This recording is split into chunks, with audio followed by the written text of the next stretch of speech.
Alors c'est parti, on va faire notre première action donc de supprimer comme ça nos contacts.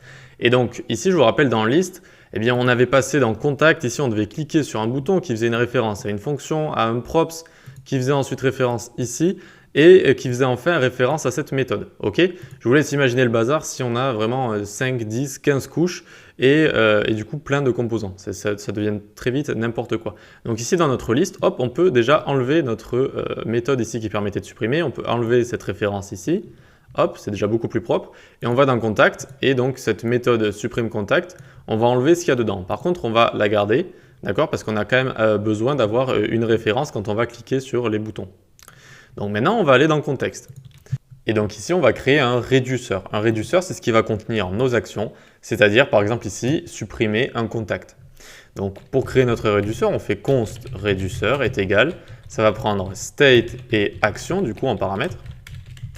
Et ici, on va utiliser un switch, d'accord? C'est très pratique, on utilise un switch ici. Et donc on va prendre action.type en paramètre.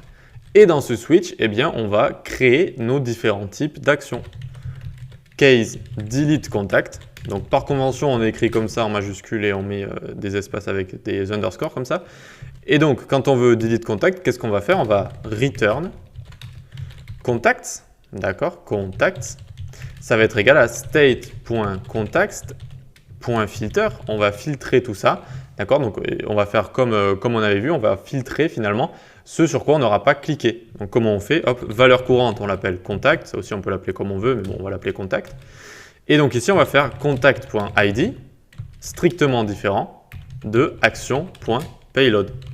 Donc ça va, action.payload, c'est sur quoi on va cliquer. D'accord? Payload, à chaque fois, ça va être le résultat de l'événement. Si vous voulez, vous allez le comprendre très vite dans les prochaines vidéos. D'accord? C'est vraiment rien de bien compliqué. Là, ça correspond à ce sur quoi on a cliqué.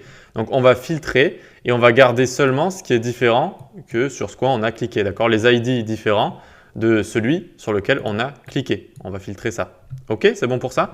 Et donc c'est tout, c'est comme ça un réduceur, d'accord? Ça va créer du coup avec un switch des actions. Ces actions ici, par exemple, notre première action, ça va être delete contact. Et après, on va en créer une autre pour rajouter des contacts aussi avec un formulaire. Vous allez voir, ça va être plutôt sympa. Et donc ici, maintenant, quand on va cliquer, d'accord, eh bien, on va pouvoir delete tout ça. Maintenant, il va falloir se créer un dispatch et lier tout ça pour que ça puisse fonctionner. Mais pour l'instant, voilà, le réduceur, si vous voulez, c'est ce qui va contenir nos actions et c'est ce qui va permettre du coup d'interagir comme ça avec notre contexte. Allez, on se donne rendez-vous juste après pour voir ce que c'est que dispatch.